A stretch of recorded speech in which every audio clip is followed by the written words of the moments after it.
Bismillahirrahmanirrahim.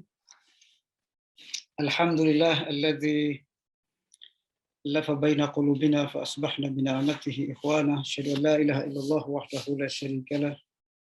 Wa asyhadu anna Muhammadan 'abduhu wa rasuluh alladzi la nabiyya ba'dahu. Allahumma shalli wa sallim ala sayyidina Muhammadin wa ala alihi washabbihi ajma'in. Amma ba'd. Ibu-ibu semuanya, pimpinan wanita Islam yang dirahmati Allah Subhanahu wa taala, dan ibu-ibu seluruh ibu-ibu wanita Islam yang ada di link Zoom ini. Ada Ibu Gumi, Ibu Ketua, mohon maaf saya Ibu Marfu'ah ya, sebagai Ketua Wanita Islam, dan ibu-ibu semua yang saya tidak bisa sebutkan satu persatu nama ibu-ibu semuanya, tetapi tidak mengurangi rasa hormat kepada ibu semua, insya Allah. Alhamdulillah di masa pandemi ini kita bersyukur pada Allah Subhanahu wa taala. Masih Allah berikan kita kesehatan, keafiatan, Allah jaga kita, alhamdulillah. Sehingga kita terus sehat walafiat, dan kita tentunya terus berdoa agar supaya kita dilindungi oleh Allah Subhanahu wa taala dari bahaya pandemi Covid ini, keluarga kita dan seluruh umat Islam, insyaallah. Salawat dan salam atas Rasulullah Shallallahu Alaihi Wasallam, serta para sahabatnya, keluarganya, dan kita semua umatnya yang selalu istiqomah dan konsisten terhadap Islam ini ila yaumil qiyamah. Ibu-ibu sekalian, karena ini pertemuan pertama, saya barangkali perkenalkan diri sedikit, barangkali ya, Bu Gumi ya.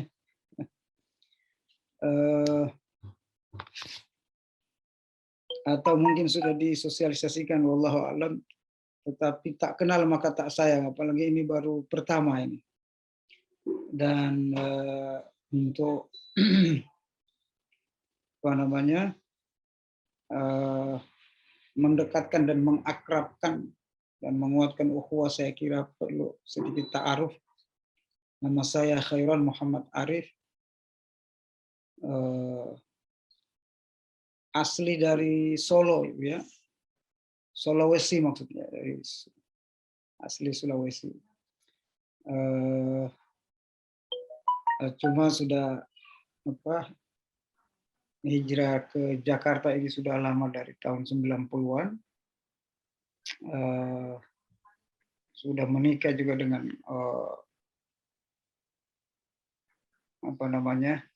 menikah di Jakarta juga, sudah menikah di Jakarta, punya anak 5 alhamdulillah. Nah, istri saya orang Betawi, temannya Bu Gumi kalau nggak salah ya, pernah teman dengan Bu Gumi di Condet. Saya sehari-hari sebagai dosen ASN di UIN Syarif Hidayatullah, juga sebagai dekan Fakultas Agama Islam di Universitas Islam Syafi'iyah. Sehari-hari mengajar di Syafi'iyah di pasca sarjana di program S2 dan S3. Juga sebagai tugas utama di UIN Syarif Hidayatullah. Saya juga di Ikatan Dai Indonesia, pengurus Ikatan Dai Indonesia, pengurus pusat Ikatan Dai Indonesia, juga aktif di Majelis Ormas Islam. Ada 14 ormas Islam yang gabung di MOI namanya, Majelis Ormas Islam. Kita juga sering bertemu dengan wanita Islam, dulu Ibu Zainab kalau nggak salah ya. Jadi saya dengan wanita Islam ini nggak asing lagi, tapi sering di Majelis Ulama juga kita sering ketemu. Saya di Majelis Ulama dulu sampai tahun 2020 sebagai wakil ketua di Lembaga Pentasih Buku dan Konten Keislaman. Lalu sekarang ini saya di Komisi Dakwah bersama Pak Zubaidi. Jadi saya juga sering ketemu dengan wanita Islam di Majelis Ulama Indonesia, ya di Wantin, di masih Pak Ma'ruf Amin ya. Alhamdulillah, semoga Allah Subhanahu wa taala menguatkan ukhuwah kita ini, Ibu sekalian, dalam materi dakwah dan tarbiyah.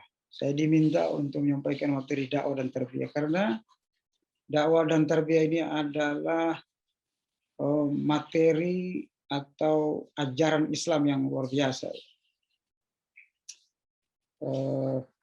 Tidak kalah urgensinya juga dengan masalah akidah, syariah dan akhlak. Dakwah dan tarbiyah juga tidak kalah urgensinya dari ajaran Islam lainnya. Justru kita ada problem dakwah sebenarnya di zaman kita ini. Tantangan dakwah yang luar biasa dan tantangan pendidikan Islam yang luar biasa. Umat ini kemudian menjadi sangat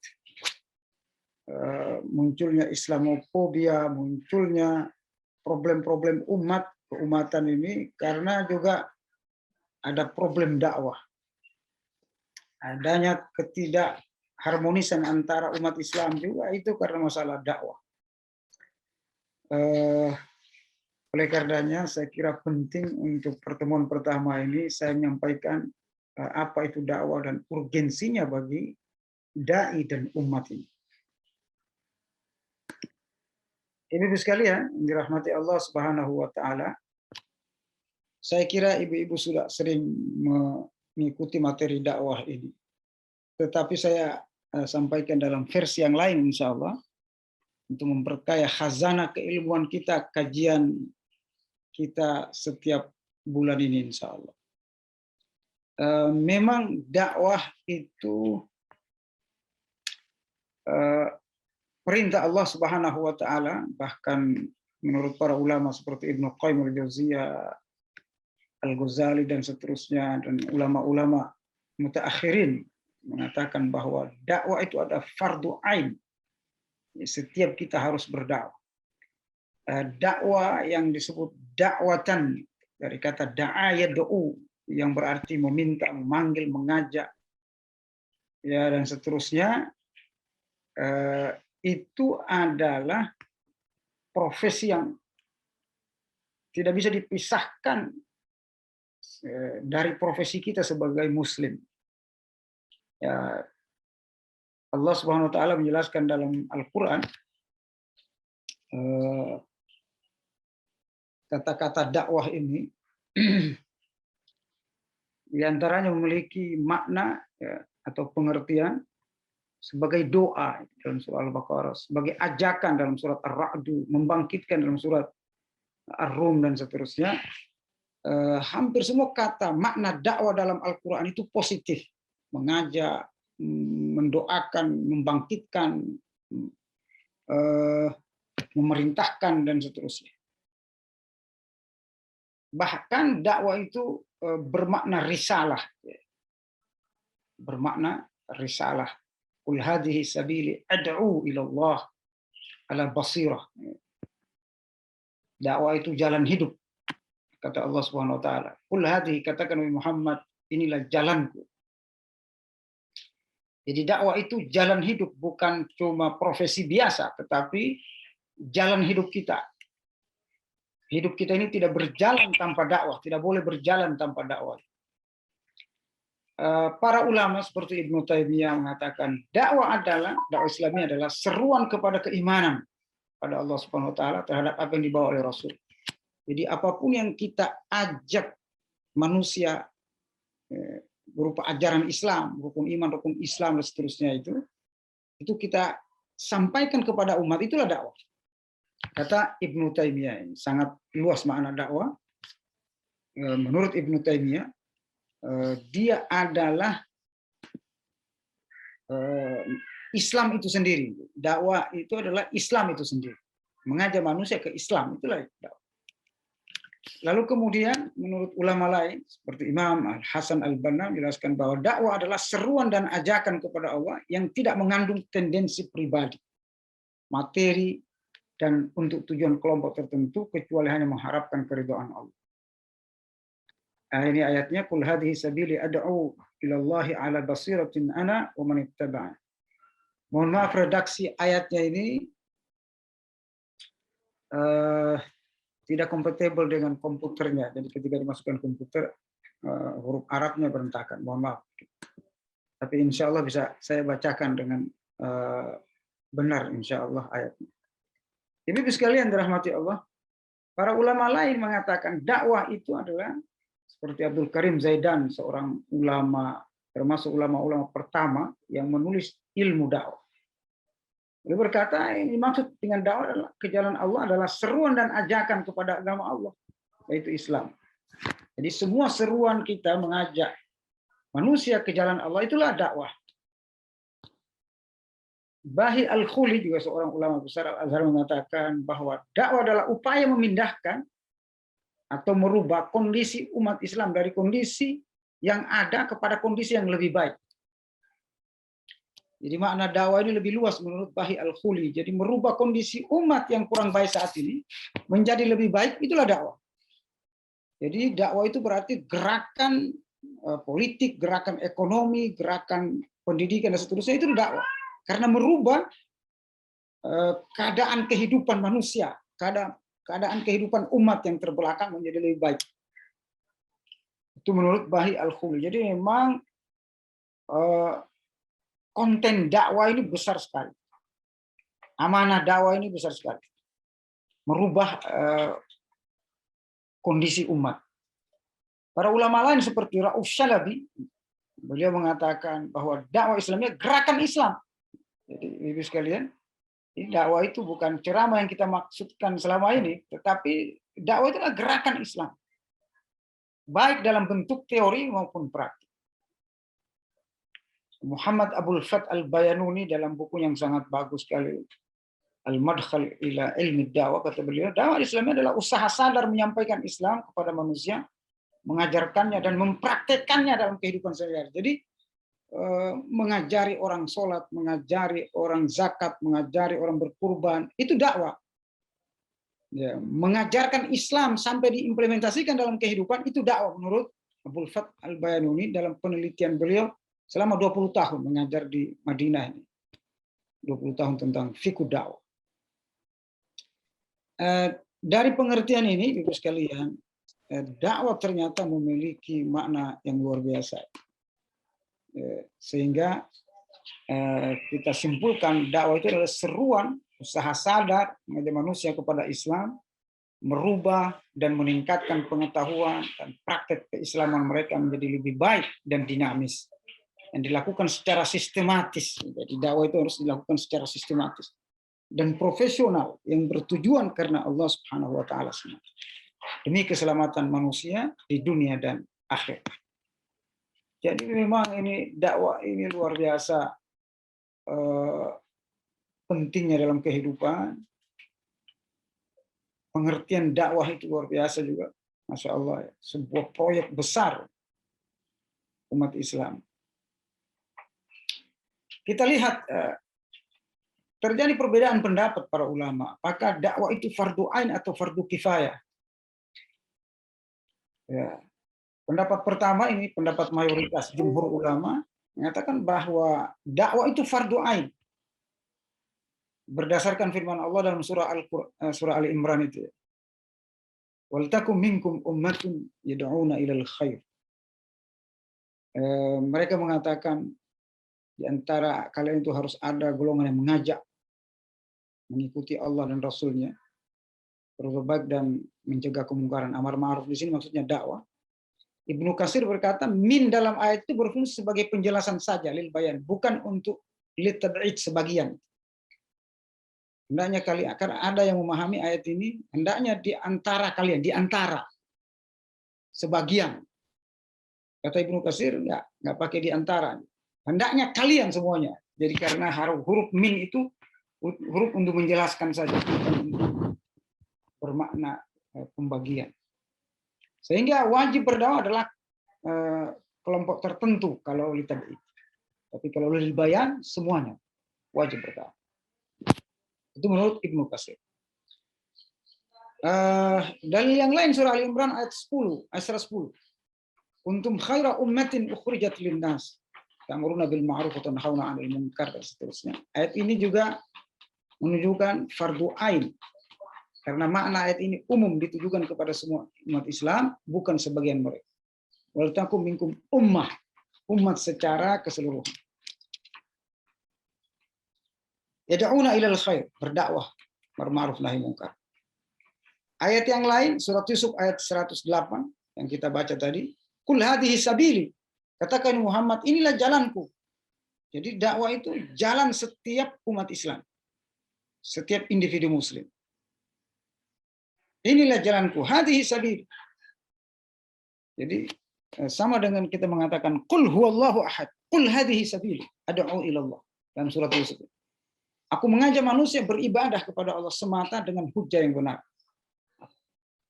Ana wa manittaba'an. Jadi mengajak berdakwah manusia pada manusia. Pada ayat ini menunjukkan dia adalah jalan hidup setiap individu muslim. Ya. Jadi dia adalah karakteristik umum semua umat Islam. Sehingga dakwah ini adalah kewajiban semua umat Islam yang telah mukallaf. Mukallaf. Nah, ayat yang lain yang menjelaskan fardu ainnya dakwah ini yaitu hadis Nabi SAW, Abu Daud, Muslim, Abu Daud, Ahmad, dan Ibnu Majah, hadisnya sahih. Rasul bersabda, "Man ra'a minkum munkaran," siapa di antara kalian. Jadi siapa saja kita yang melihat kemungkaran harus mencegah dengan tangannya. Jadi kata Nabi siapa saja, tidak harus nunggu ulama, nunggu ustadz tertentu untuk mencegah kemungkaran. Tapi siapa saja. Hadis ini menurut dipahami oleh para ulama sebagai hukum dakwah itu fardu ain. Siapa saja. Tapi tentunya sesuai dengan kemampuan. Ibnu Qayyim al-Jauziyah mengatakan fardu ain di sini ada catatannya. Wajib setiap individu sesuai kemampuannya masing-masing. Makanya Rasulullah SAW bersabda dalam hadis Bukhari, balighu anni walau ayat, sampaikan dariku walaupun satu ayat. Jadi kemampuan kalau satu ayat ya satu ayat. Kata Ibnu Qayyim al-Jauziyah, berdasarkan ayat-ayat ini dan hadis-hadis ini menunjukkan dakwah itu fardu ain dengan catatan sesuai kemampuan masing-masing. Juga dalam hadis Nabi SAW riwayat Bukhari, Abu Daud, An-Nasai dan Ibnu Hibban, falyuballigh minkumul ghaib, ya, hendaknya kalian yang hadir menyampaikan kepada yang tidak hadir. Di semua pesan Nabi itu disampaikan kepada yang tidak hadir, berarti semua umat. Ya. Yang hadir siapa? Yang mengetahui Islam. Jadi fardu ain ini pendapat jumhur ulama. Adapun ulama lain mengatakan bahwa dakwah itu adalah fardu kifayah. Berdasarkan surah Ali Imran tadi ya, pada ayat di situ min di situ litab'id sebagian. Minkum sebagian kalian, tidak semuanya. Ya. Lalu kemudian fardu kifayah berdasarkan dalil ini ya, surat At-Taubah. Tidak sepatutnya bagi mukmin itu pergi semuanya kemudian ke sana. Ini menurut kelompok yang mengatakan fardu kifayah. Wal takum minkum ta'ifah. Hendaknya sebagian di antara kalian, tidak semuanya. Liyatafaqahu fid din wa liyunziru qaumahum idza raja'u ilaihim. Ayat-ayat ini menunjukkan fardu kifayah menurut para sebagian ulama. Lalu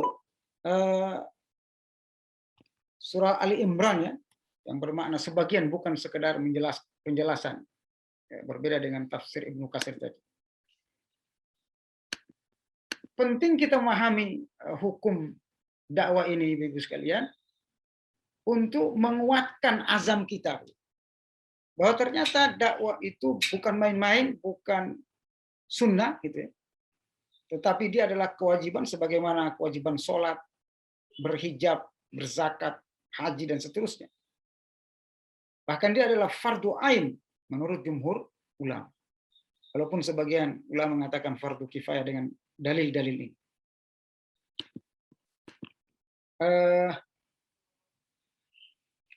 Ibu sekalian yang dirahmati Allah Subhanahu wa taala, lalu bagaimana dakwah menurut ijma ulama. Jadi dakwah adalah kewajiban syariat menurut ijma ulama. Sepakat para ulama bahwa dakwah adalah wajib, namun berbeda pendapat apakah fardu ain atau fardu kifayah. Tetapi jumhur adalah fardu ain. Ini sekali lagi penekanannya. Lalu kemudian kita lihat kenapa dakwah itu diwajibkan oleh Allah Subhanahu wa taala.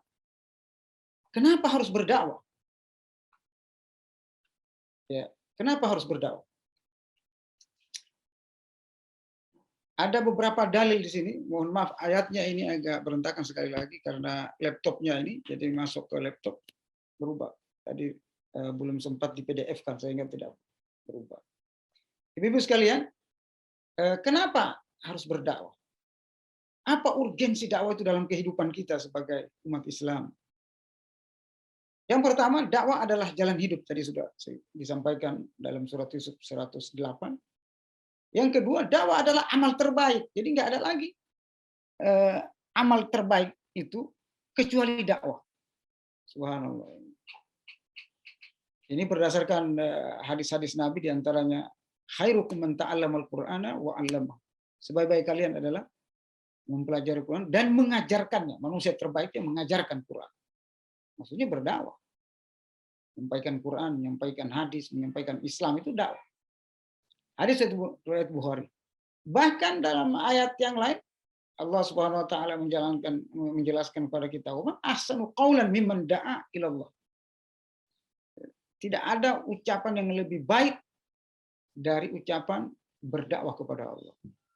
Nah, ini urgensi dakwah untuk bagi dai ini Ibu sekalian. Bagi kita sebagai dai. Insya Allah kita semua yang ada di wanita Islam ini adalah daiyah.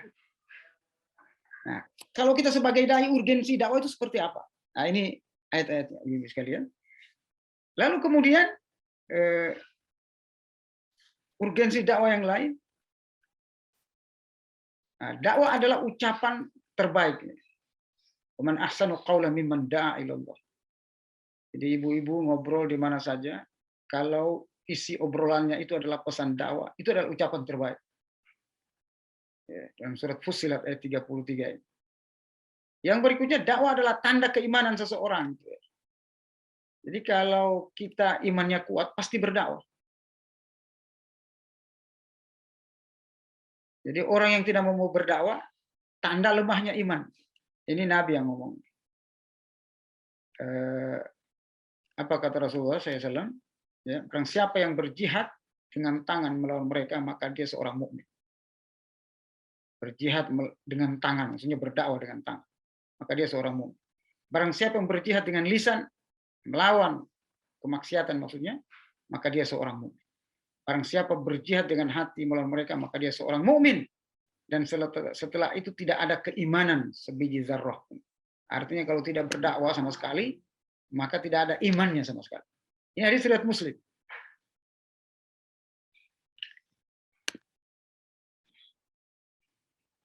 Masih urgensi dakwah bagi dai. Ya. Dakwah adalah jihad terbaik. Jadi kita sebagai dai ini, ibu-ibu sekalian, sesungguhnya kita telah melakukan perbuatan jihad, amal jihad yang terbaik. Ya, secara individu kita. Jihad yang paling utama adalah menyampaikan kebenaran kepada penguasa yang zalim atau pemimpin yang zalim. Hadits Abu Daud, Tirmizi, An-Nasai dan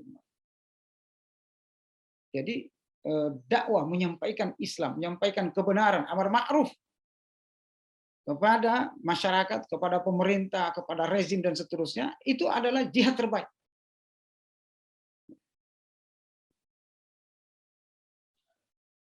Bahkan pahala berdakwah di sisi Allah lebih baik daripada kepemilikan unta merah. Dalam riwayat yang lain lebih baik dari dunia dan seluruh isinya. Hadis riwayat Bukhari. Ya. Li ayyahdiyallahu bika rajulan wahidan khairul laka min khumurin na'am. Kalau Allah memberi hidayah kepada seseorang karena dakwahmu, maka pahalanya lebih baik daripada dunia dan seluruh isinya. atau lebih baik daripada onta merah. Onta merah itu salah satu jenis onta paling mahal di dunia Arab zaman itu.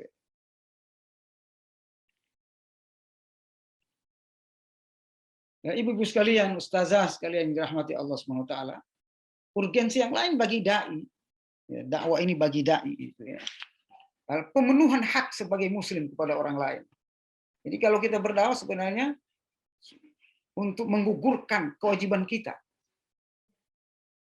dan memenuhi hak muslim orang lain kepada kita. Rasulullah SAW bersabda, hakut torik. Apa itu hakut torik? Ya, kata Rasulullah SAW, jika kalian tidak mau meninggalkan majelis seperti itu, maka tunaikanlah hak jalan. Apa hak torik? Hak jalan, hakut torik itu. Para sahabat bertanya, apakah hakut torik itu ya Rasulullah? Beliau menjawab, menundukkan pandangan, menyingkirkan halangan, menjawab salam, dan amar ma'ruf nahi munkar. Jadi kita itu kalau berjalan pun harus amar ma'ruf nahi munkar. Jadi kita ke pasar, kalau ada kemungkaran, itu disebut hakut torik, hak jalan yang kita jalani. Apa itu? Amar ma'ruf nahi munkar. Jadi tidak hanya ngasih salam kepada orang, tetapi terus melakukan amar ma'ruf nahi munkar dalam perjalanan hidup kita. Sampai ke pasar pun juga amar ma'ruf. Ya, ke sekolah, kemanapun, ke kantor juga amar ma'ruf nahi munkar. Disebut oleh Rasul hakut torik dalam hadis ini. Ya, ibu-ibu sekalian dirahmati Allah Subhanahu wa taala. Itu urgensi dakwah bagi dai itu sendiri. Lalu bagaimana urgensi dakwah bagi umat? Kalau kita berdakwah, apa yang terjadi pada umat ini? Kami di Majelis Ormas Islam itu selalu membahas tentang masa depan umat, kondisi umat zaman sekarang. Ya, di 14 ormas itu ya, Dewan Dakwah, Persis, Al-Irsyad. Ya. Apa yang kita bicarakan jemaah sekalian? Oke, udah Kak. Dakwah apa namanya yang sering kita bicarakan adalah kondisi umat. Ya, kondisi umat ini luar biasa, ibu-ibu sekalian ya. Kezaliman, ketidakadilan yang luar biasa. Ini juga menunjukkan lemahnya dakwah kita. Ya, kenapa umat Islam itu mundur dan sebagainya ya? Kita dikuasai oleh kekuatan lain umat ini. Kenapa? Karena dakwah. Ada problem dakwah di situ. Kenapa kita juga dihantam oleh corona yang luar biasa ini? Itu ternyata juga ada kaitannya dengan dakwah. Ini hadisnya riwayat Tirmizi, hadisnya sahih ini sekalian. Nabi SAW bersumpah nih. Nabi SAW sampai bersumpah, "Wallati nafsi biyadi." Demi zat yang jiwaku berada di tangan ini, sumpah Nabi. Biasanya kalau hadis diucapkan seperti ini adalah pesan yang sangat urgen, penting dan kritis gitu. Demi Allah kata Nabi Muhammad SAW, la ta'muruna bil ma'ruf wa la tanhauna 'anil munkar. Harus kalian melakukan amar ma'ruf nahi munkar. Kata para sahabat, kenapa ya Rasulullah SAW? Ya, kalau tidak, kata Allah, la yushikanallahu ayyab'atha 'alaikum iqaba. Kenapa? Karena jika tidak, niscaya Allah akan mengirimkan siksanya dari sisinya. Siksa darinya kepada kalian. Kemudian kalian memohon kepadanya, summa tad'unahu fala yustajabu lakum. Doa kalian tidak akan diterima Allah kalau tidak ada dakwah. Jadi kalau amar ma'ruf nahi munkar berhenti, doa itu nggak diterima oleh Allah. Ya Allah, hilangkan corona dan seterusnya. Nggak akan diterima oleh Allah. Kenapa? Ada problem amar ma'ruf nahi munkar. Ada kewajiban dakwah yang kita tinggalkan. Dalam riwayat yang lain, ketika Allah SWT akan mengazab kaum Lut, Allah mengirim 3 malaikat. Malaikat Jibril, Mikail, Israfil. Itu membalikan tanah. Ja'alna 'aliha safilaha. Membalik buminya kaum Lut itu. 3 malaikat ini ya, sampai singgah di rumahnya Nabi Ibrahim ya, lalu kemudian Nabi Ibrahim menjamu mereka sebagai tamu dan mereka tidak mau makan, itu membuat Nabi Ibrahim takut. Ceritanya itu ada dalam Al-Quran. Nah, 3 malaikat ini bermohon kepada Allah, ya Allah, kalau kaum Nabi Lut itu ditenggelamkan di balik buminya, atasnya menjadi bawahnya, itu semuanya akan mati ya Allah. Sementara ada orang soleh di sana. Di kaum Lut itu ada orang soleh, tidak semuanya kemudian Sodom jadi penyakit Sodom. Ada yang soleh. Kata malaikat, ada yang soleh. Ya Rasul, ya Allah, kalau ini azab global gitu ya, dibalikin tanahnya itu, buminya ke bawah, maka semua akan mati, termasuk orang soleh di sana. Apa kata Allah Subhanahu wa taala kepada para malaikat itu dalam riwayat yang lain? Kata Allah Subhanahu wa taala, "Fabda bihim." Mulai azabku itu dari orang soleh itu. Ya, kenapa? Karena wajah mereka tidak berubah melihat kemungkaran yang dilakukan oleh kaum Sodom itu, kaum Lut. Jadi kita ini kalau tidak berubah wajah kita melihat kemungkaran, ini tidak berubah, ini maksudnya respon paling minimal gitu terhadap kemungkaran. Berubah wajah. Kok begini sih? Nah, tidak berubah wajah. Wajah aja nggak berubah melihat kemungkaran yang dilakukan oleh masyarakat, oleh bisa jadi rezim dan seterusnya, oleh kelompok tertentu. Tapi kemudian kita diam saja gitu, menyelamatkan diri biar aman. Maka Allah Subhanahu wa taala akan mengazab kita duluan. Fabda bihim. Mulai azab itu dari orang soleh tadi yang tidak berubah wajahnya melihat kemungkaran. Dan di riwayat itu dikuatkan oleh hadis ini, Tirmizi dan Imam Ahmad. Jadi ibu-ibu sekalian, kewajiban dakwah ini luar biasa, itu mengerikan gitu kalau kita ini tidak berdakwah. Yang berikutnya, apa urgensi dakwah ini kepada umat? Ya. Jadi kalau yang pertama tadi dengan amar ma'ruf, selamat umat ini. Yang kedua ini menyelamatkan umat ini dunia dan akhirat, bukan cuma dari azab, tetapi menyelamatkan umat dunia dan akhirat. Ya, perumpamaan orang menegakkan hukum Allah dan yang diam terhadapnya seperti sekelompok orang yang berlayar dengan sebuah kapal. Jadi ini hadis Safinah, sangat dikenal ini hadisnya ini. Hadis Safinah, hadis kapal laut. Kenapa? Karena Nabi mengumpamakan amar ma'ruf itu seperti umat ini naik kapal laut. Di tengah laut, kapalnya 2 lantai gitu ya. Di tengah laut, orang lantai atas haus. Orang lantai bawah haus. Akhirnya mereka selalu mengambil air ke atas, bola-balik.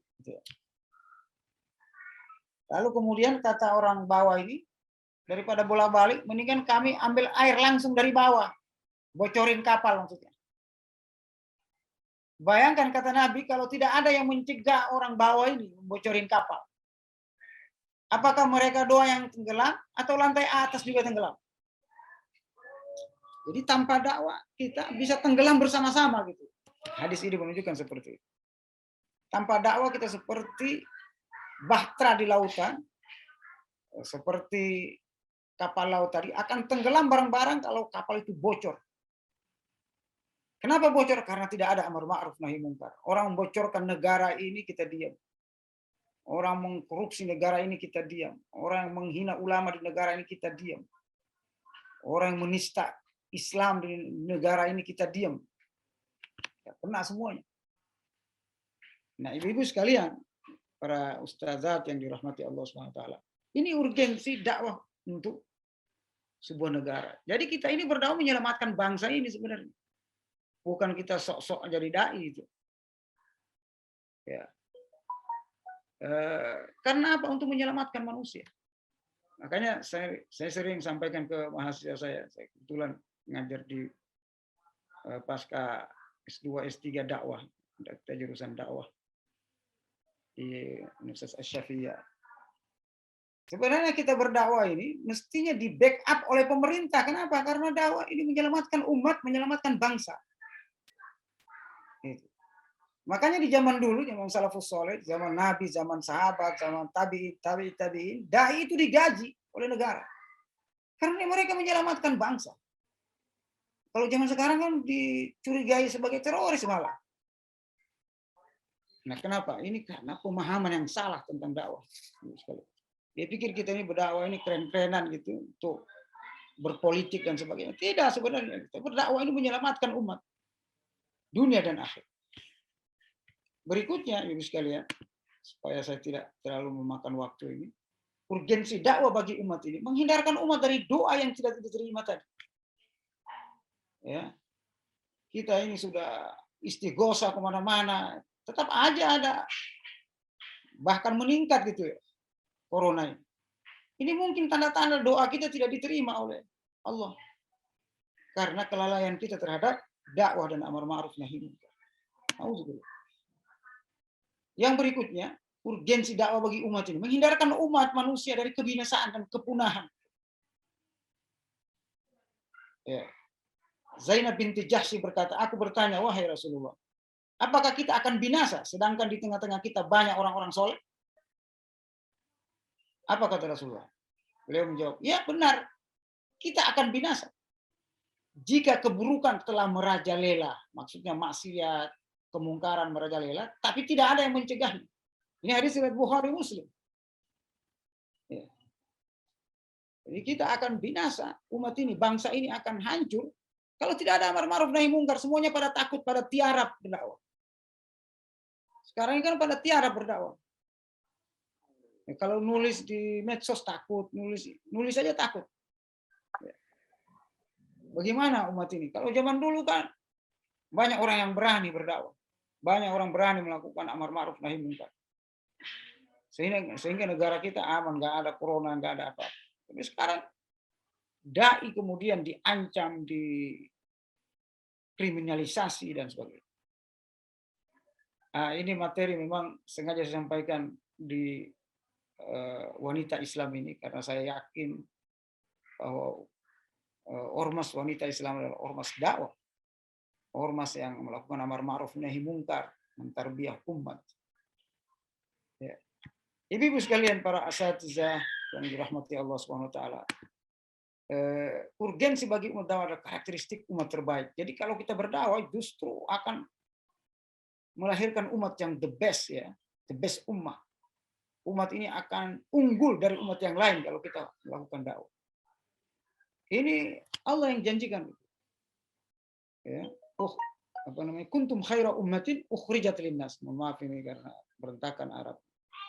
Kuntum khaira ummah. Kalian adalah umat terbaik. Syarat pertamanya itu apa? Ya. Ta'muruna bil ma'ruf wa tanhauna 'anil munkar. Syarat pertamanya dakwah justru. Baru iman kepada Allah. Di belakangi imannya amar ma'ruf dulu. Kenapa? Karena nggak akan kuat iman ini tanpa amar ma'ruf nahi munkar. Jadi ayat ini mendahulukan dakwah daripada iman. Saking luar biasanya atau pentingnya dakwah ini bagi kemajuan umat. Jadi umat Islam akan begini terus kalau dakwahnya tidak kuat, dakwahnya lemah, dakwah tidak berani. Semua kita tiarap. Umat ini akan lemah. Yang berikutnya, ibu sekalian, dakwah adalah karakteristik ini, umat. Karakteristik umat Islam. Kalau tadi dakwah akan menjadikan umat ini the best umat. Kalau ini dakwah itu akan menonjolkan karakteristik umat Islam. Umat yang berakhlak. Jadi kalau dengan dakwah, karakteristik umat ini, keistimewaan umat ini akan terlihat dengan dakwah. Tapi kalau tidak ada amar ma'ruf nahi munkar, tidak akan terlihat karakteristik ciri khas umat ini, nggak akan terlihat. Umat Islam itu apa sih? Ya, ada yang menulis buku namanya Charles Kimball, seorang liberal dari Barat. Dia mengatakan agama yang paling berjasa bikin berantem manusia itu ya agama Islam. Ya, kata dia. Judul bukunya itu memang sangat menghasut bahaya agama. Dan ini kan orang komunis misinya seperti itu. Bahaya itu agama itu mereka lihat sebagai bahaya, ancaman. Ibu sekalian dirahmati Allah. Terakhir, biar saya tidak terlalu panjang ini, mohon maaf pada pertemuan pertama ini. Allah, Nabi Muhammad SAW sudah mengajarkan kita bagaimana sarana dakwah. Ya, kalau tadi urgensi dakwah, terus bagaimana kita ini berdakwah? Ada namanya sarana dakwah. Nabi SAW mengajarkan kita sarana dakwah ada 3 hal dengan tangan.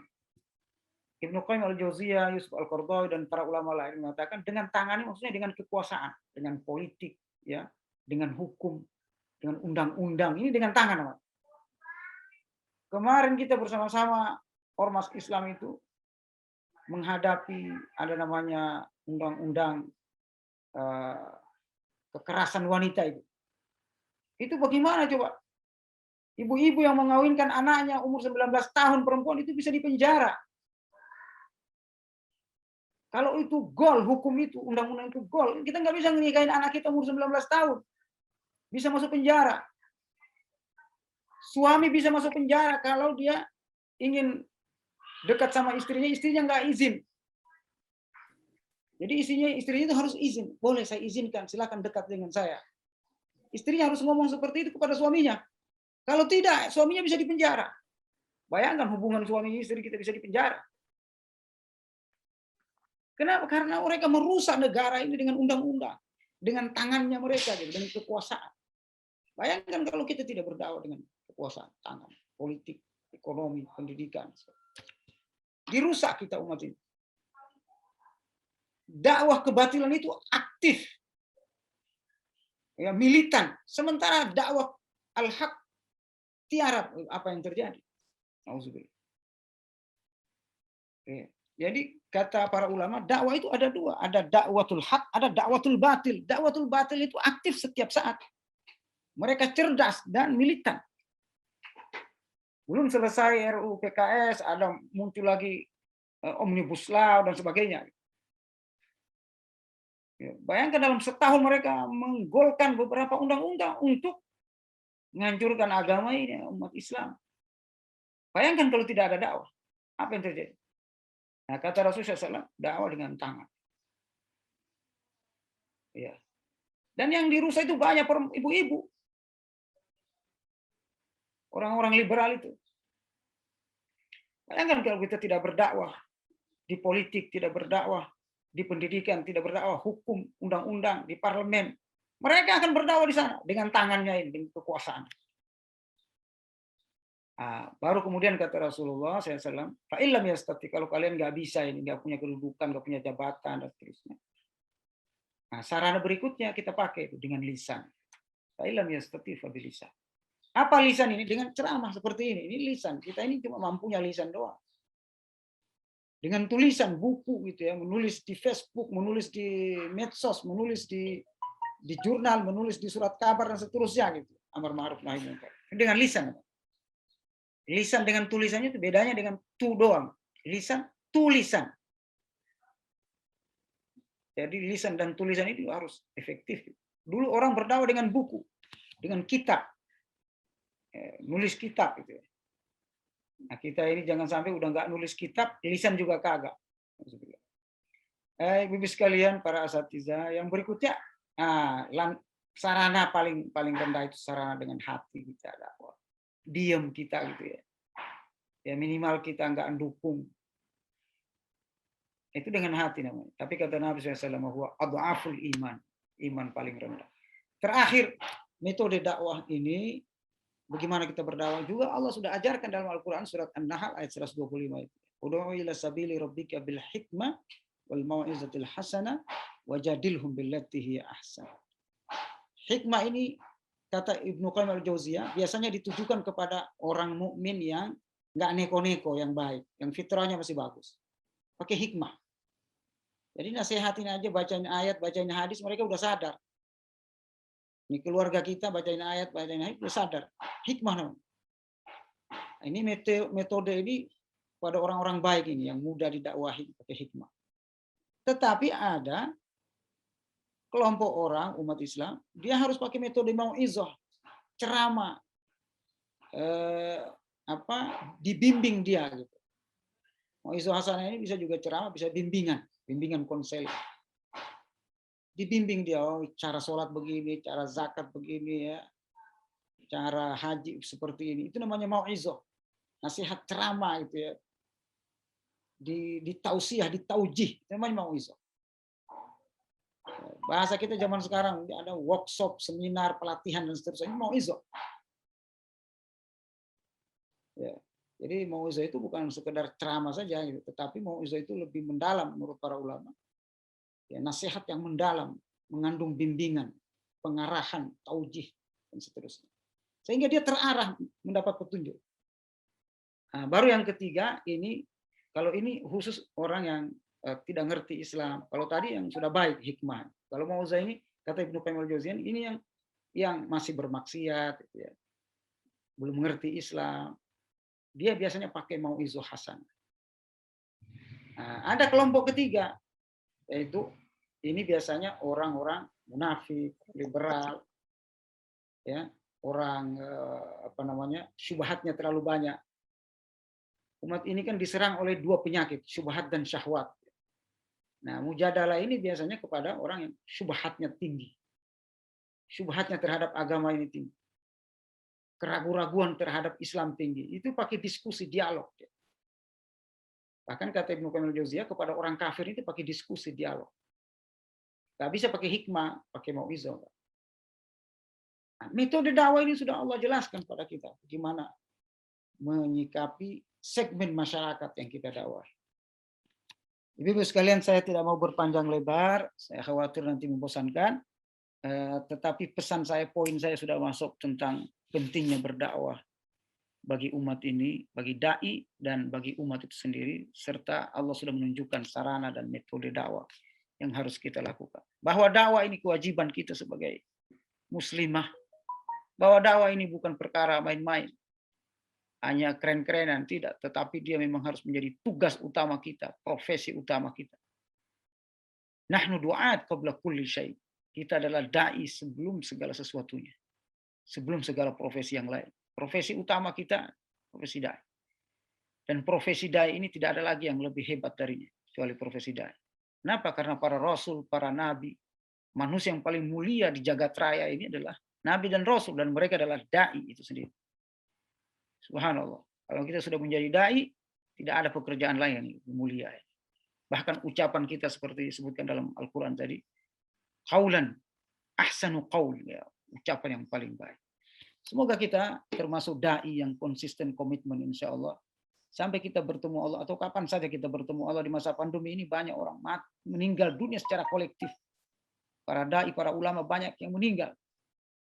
Ya, semoga kita bisa menggantikan ulama-ulama yang meninggal tadi, meneruskan kewajiban dakwah. Demikian barangkali ibu-ibu. Mohon maaf kalau saya agak sedikit keras barangkali, karena memang orang Sulawesi kayak gitu. Ya, mudah-mudahan bisa diterima dan dimaafkan insya Allah, dan bisa kita amalkan materi ini. Sekali lagi kurang lebihnya saya mohon maaf. Billahi taufiq wal hidayah. Assalamualaikum warahmatullahi wabarakatuh. Waalaikumsalam warahmatullahi wabarakatuh. Terima kasih diucapkan kepada Ustadz Khairan. Mohon izin Ibu-ibu yang ingin bertanya atas paparan materi yang telah disampaikan, dipersilahkan Ibu apabila ada yang bertanya.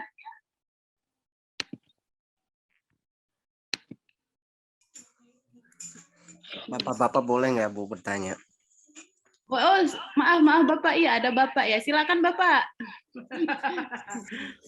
Pak Fauzan ini. Assalamualaikum Pak Dokter. Waalaikumsalam. Pria Islam. Ali Fauzan Pak Dokter. Mahasiswa antum nih di Asyafi ya. Oh, Masya Allah, Masya Allah. Ya, sehat Ustaz ya. Alhamdulillah sehat. Sedikit ini saat diskusi ya Pak. Ini kan yang tadi disampaikan Pak Dokter itu terkait dengan makna dakwah zat yang cukup luas ini kan.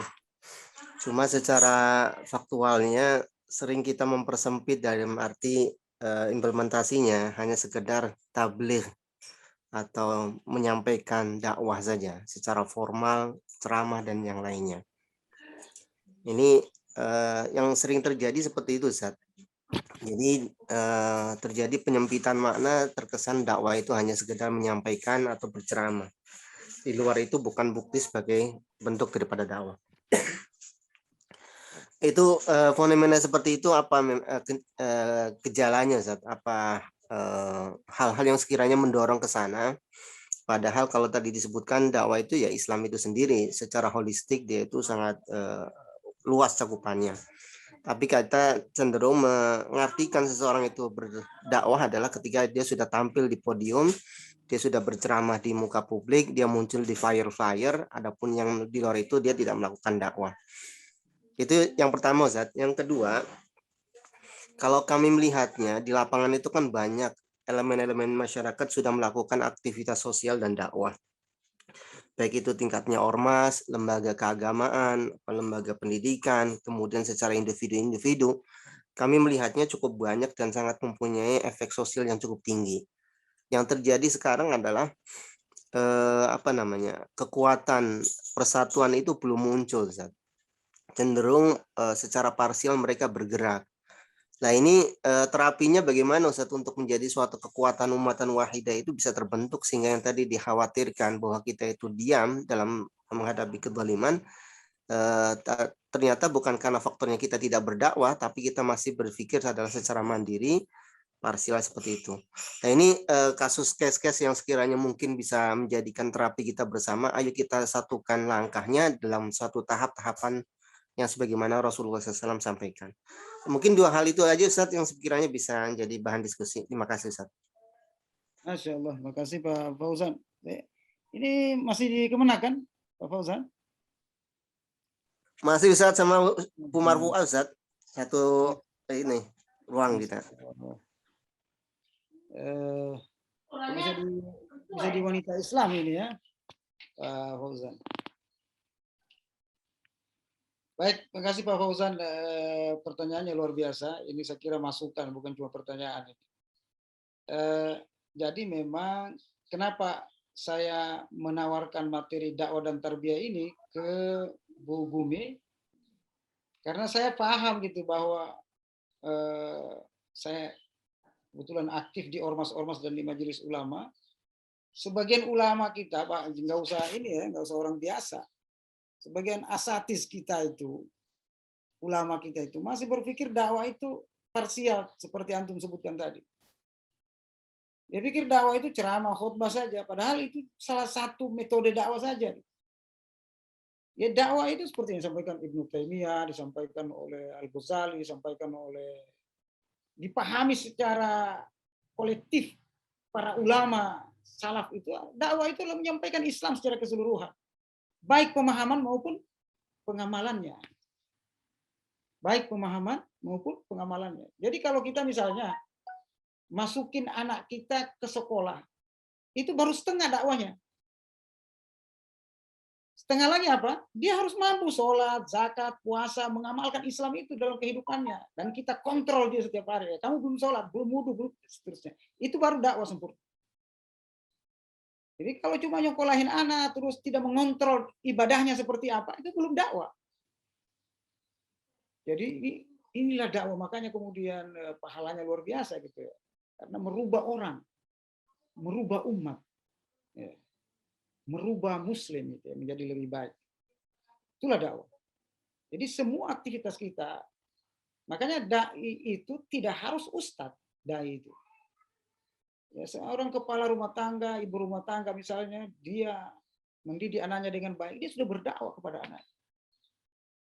Dia bercerita kepada tetangganya, ngobrol dengan tetangganya tentang Islam, dia sudah berdakwah. Ngasih sayur ke tetangganya, tetangganya kemudian sadar, ternyata kita harus bersedekah, dia sudah berdakwah. Pakai jilbab yang rapi, ke pasar, ke arisan dan sebagainya, ya, berkumpul pakai jilbab yang rapi, akhlak sopan santun, dia sudah berdakwah. Kenapa? Dia menampilkan Islam. Gitu. Jadi dakwah tidak sesempit yang kita pahami selama ini. Jadi dakwah itu semua aktivitas kita. Tadi sudah saya ringkas tadi.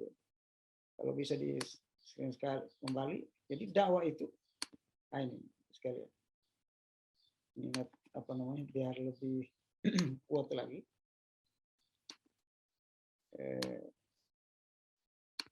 Ini saya simpulkan tadi. Nah, Jadi dakwah itu seluruh usaha sadar, ibu-ibu sekalian. Ini kesimpulan pengertian dakwah. Seluruh usaha sadar mengajak manusia kepada Islam, merubah dan meningkatkan pengetahuan dan praktek keislaman mereka menjadi lebih baik. Pengetahuan dan praktek keislaman menjadi lebih baik. Dan dinamis itu terus dilakukan istiqomah. Yang dilakukan secara sistematis, dakwahnya sistematis. Ngajarin akidah, ngajarin akhlak, ngajarin syariah, ngajarin ibadah, sistematis. Profesional. Tujuannya karena Allah semata.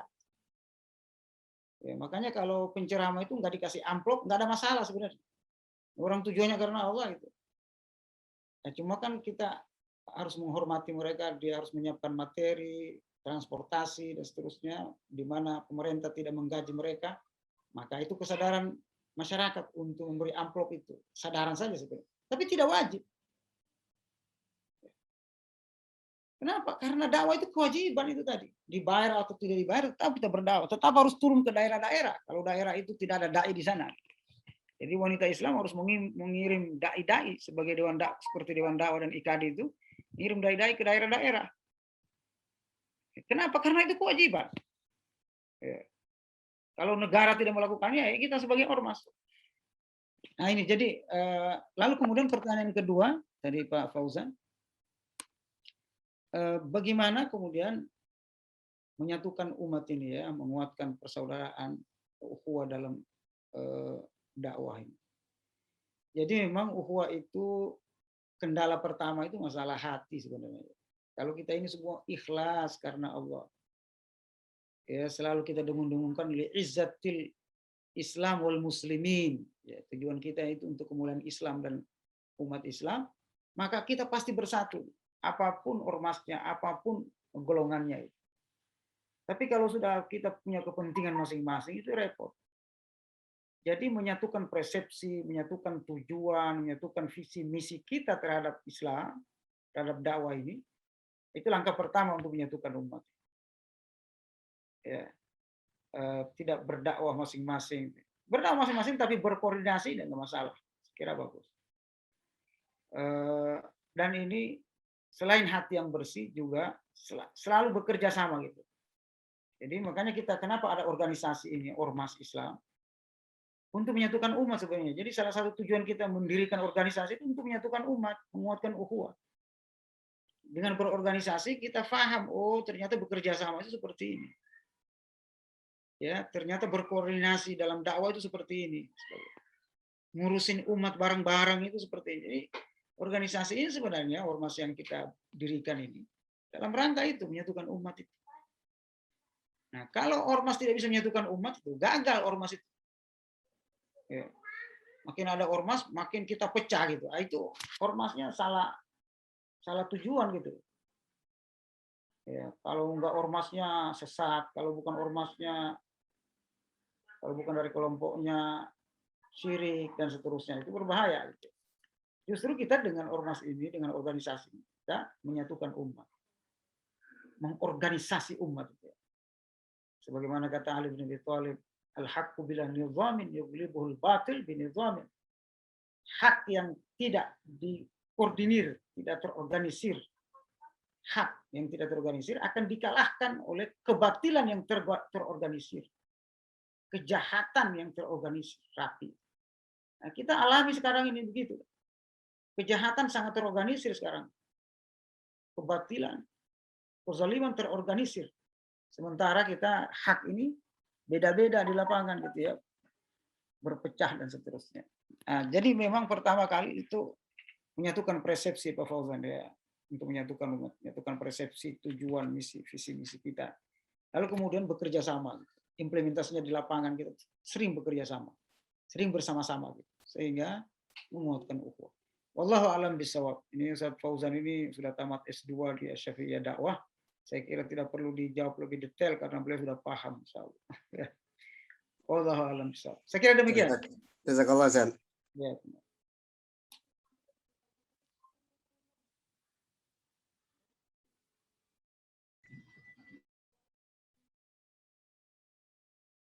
Ada lagi silakan, mangga. Kalau masih ada waktunya. Ya dari Masih di mute, Mbak. Oh siap. Pertanyaan selanjutnya Ustadz dari Ibu Raudati Ruslan. Untuk kondisi saat ini simpang siur informasi di medsos, dakwah seperti bagaimana yang baik kita lakukan Ustadz? Bagus sekali. Siap. Salah satu kajian ilmu dakwah di S2, S3 itu ada namanya media dakwah atau teknologi dakwah. Dakwah itu punya media, sebagaimana pendidikan ya. Media dakwah itu kan ada bentuk visual, audio, teks, dan seterusnya. Orang itu media dakwah itu sendiri. Teks itu buku, majalah dan sebagainya itu namanya media dakwah. Teks, media teks. Audio itu, radio itu yang didengar itu media dakwah. Video itu namanya media dakwah. Lalu kemudian ada gabungan keduanya antara video, audio itu jadilah medsos ya, YouTube dan sebagainya. Medsos itu kan seperti ini Zoom ini kan bisa suara, bisa gerak, bisa ya, media Zoom, media WhatsApp dan sebagainya, medsos dan sebagainya itu bisa jadi media. Nah, dalam Islam media ini minal mutaghayyirat, hal-hal yang fleksibel, bisa berubah, diadopsi oleh Islam kalau dia bermanfaat. Itu namanya mutaghayyirat dalam istilah syariah. Ada ya kebalikannya ada namanya sawabit. Sawabit itu sesuatu yang tidak bisa berubah. Nggak boleh kita main adopsi saja. Dia harus sesuai Al-Quran dan Sunnah. Kita semester nanti di Desember. Kalau mutaghayyirat, hal-hal yang fleksibel ini bisa berubah ini itu ukurannya dia maslahat. Tidak harus lihat Quran hadis, ada Quran hadisnya enggak. Ukurannya maslahat. Kalau dia maslahat bagi umat, kita pakai. Hukum media itu begitu, maslahat. Karena dia bagian dari muamalah, gitu ya. Muamalah itu hukum awalnya adalah boleh sebelum ada dalil yang melarangnya. Nah, media ini boleh kita lakukan media apa saja selama dia maslahat, manfaat bagi umat. Ya, kalau kita berdakwah lewat WhatsApp, ya tulisan-tulisan di media WhatsApp misalnya, itu sudah dakwah. Ngutip hadis, ngutip ini dan seterusnya, ngutip kata-kata hikmah, atau di Facebook status kita. Kota Pontianak.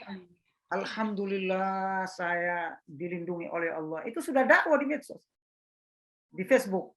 Tapi sekarang kan banyak Facebook itu digunakan oleh orang statusnya curhat. Suami kagak kerja itu ditulis di Facebook. Itu repot juga. Jadi Facebook bukan menjadi media dakwah, tetapi media curhat yang memperlihatkan aurat, memperlihatkan rahasia keluarga. Oleh karenanya media ini memang bagaimana kita arahkan menjadi media massa, sebagaimana dakwah kebatilan itu, medsos itu dijadikan sebagai media dakwah mereka. TikTok, mereka jadikan media dakwah kebatilan mereka. Ustazah, ibu-ibu semua main TikTok sekarang. Berhasil dakwah kebatilan itu. Pakai media TikTok. Media massa TikTok. Nah, sekarang kita rubah TikTok itu menjadi tempat majelis taklim, ceramah, singkat dan seterusnya. Bisa enggak? Jadi kita ini pertarungan persaingan menggunakan media. Apakah media itu menjadi hak, menjadi batil, itu tergantung kita sekarang. Dan media itu sifatnya alat, ya, seperti pedang. Kalau pedang itu di tangan mujahidin, dia akan menjadi menjadi penyebab masuk surga gitu ya. Tetapi kalau pedang itu di tangan preman, ya bunuh orang, menyiksa orang, menzalimi orang. Begitulah media ini. Jadi seperti alat ya, seperti pedang. Jadi harus pandai-pandai kita menggunakan media ini. Wallahu a'lam bishawab. Saya kira begitu, Ibu. Terima kasih Ustadz. Ini ada pertanyaan satu lagi Ustadz sebelum kita akhiri. Namun ini waktunya cukup 2 menit Ustadz untuk menjawabnya Ustadz terkait dengan waktu. Ini dari pengurus daerah wanita Islam Kota Pontianak ya ini ya. Ustadz menyikapi negara yang terjadi di negara ini, bagaimana menurut Ustadz, di mana banyaknya kezaliman yang terjadi, kalau bersuara untuk mengungkapkan kebenaran dan keadilan, tapi akan dikalahkan oleh kekuasaan, di mana tidak sedikit terjadi pada ulama-ulama kita. Mohon pencerahannya, Ustadz. Baik sekali, ya. Tadi sudah saya sampaikan sedikit bahwa berdakwah sesuai kemampuan kita. Kalau tidak mampu dengan tangan, merubah orang dengan tangan, kekuasaan, maka dengan lisan. Tidak mampu dengan lisan, dengan hati. Nah, ibu ukur kemampuannya seperti apa. Kalau ibu mampu dengan kekuasaan, tangan tadi, ya membuat undang-undang, hukum dan sebagainya, perda dan sebagainya gitu ya, mampu itu. Suami kebetulan bupati misalnya, lakukan. Ya, tetapi kalau tidak mampu akan dipenjara, ya, akan berhadapan dengan kekuasaan. Nah, ada pilihan yang kedua dengan lisan. Kita menulis gitu ya, nasihatnya, tetapi dengan tulisan yang halus, lembut kata-katanya, tetapi bisa menyadarkan orang. Nah, itu yang bisa dilakukan oleh para ulama. Ceramahnya lembut tapi bisa menyadarkan orang. Ceramahnya persuasif tetapi bisa merubah karakter penguasa yang zalim, seterusnya. Nah, ini dengan lisan. Kita seperti Ustaz yang viral ya, Ustaz yang viral itu bahasan-bahasannya tidak, tetap mereka berjalan selama ini dengan bahasa yang rapi gitu ya, tidak frontal dan sebagainya, sehingga tetap jalan dakwah. Nah, kalau kita tidak bisa dengan lisan, lisan juga ditangkap, dikenakan IT, undang-undang IT dan sebagainya, ya kita diam, tetapi mengingkari kebatilan itu dengan hati kita. Ini disebut dengan adhaful iman. Jadi ada pilihan tiga itu sesuai kemampuan kita. Jadi Islam ini memang realistis ya. Islam ini mudah. Islam ini penuh rahmat, kasih sayang. Kalau kita tidak mampu satu, yang kedua. Mampu yang kedua, yang ketiga. Walaupun kita lemah iman, kita berusaha yang dua lah minimal. Ya, memang kondisi sekarang ini, saya kira ini sementara. Jadi nggak usah khawatir ibu-ibu. Ya, kekuasaan itu baik yang represif maupun yang tidak represif, itu semuanya sementara. Semuanya sementara. Ya, jadi kita bersabar gitu. Nanti Allah juga akan berikan kesempatan kita leluasa berdakwah, aman berdakwah. Allah kasih itu. Jadi juga harus menyesuaikan kondisi kita. Sehingga kita, karena perjalanan dakwah ini sampai hari kiamat gitu ya, maka kita harus tarik napas panjang, harus bisa bernapas panjang. Tidak sekali berdakwah selesai, habis gitu. Tangkap, dibunuh, selesai. Enggak. Tetapi kita berdakwah ini harus napas panjang. Harus punya strategi, punya metode, punya pendekatan. Yang kemudian dakwah ini akan terus-menerus berjalan. Dengan pertimbangan-pertimbangan tadi. Saya kira demikian Ibu yang ada di Pontianak, semoga manfaat insya-Allah. Ustaz, jazakumullah khairan Ustaz atas pencerahannya, semoga bermanfaat untuk kita semua atas materi yang diberikan. Mohon maaf Ibu, Bapak, Ibu sekalian, bahwa pertanyaan sudah kita cukupkan sampai di sini. Dan hadirin yang berbahagia, demikian tadi paparan materi yang sangat luar biasa tentang dakwah Islam, bahwasanya dakwah itu memang adalah kewajiban bagi kita sebagai umat Islam. Hadirin yang berbahagia, acara selanjutnya yaitu penutup. Demi keberkahan acara ini, marilah kita tutup acara ini dengan doa yang akan dipimpin oleh Bapak Khairon Muhammad Arif MA. Mohon izin Ustadz, kepada Ustadz disilahkan. Bismillahirrahmanirrahim.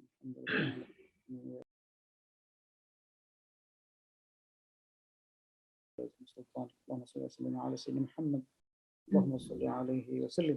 Allahumma inna nas'aluka al-'afwa wal-'afiyah wal-mu'afiyata ad-da'imah fi dunya wal akhirah. Allahumma shfi mardana mardal muslimin warham mautana wa amwatal muslimin.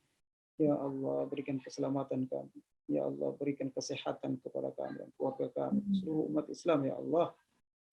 Dari penyakit yang mengancam kami, COVID-19 ini ya Allah. Ya Allah, jauhkan kami dari penyakit ini ya Allah.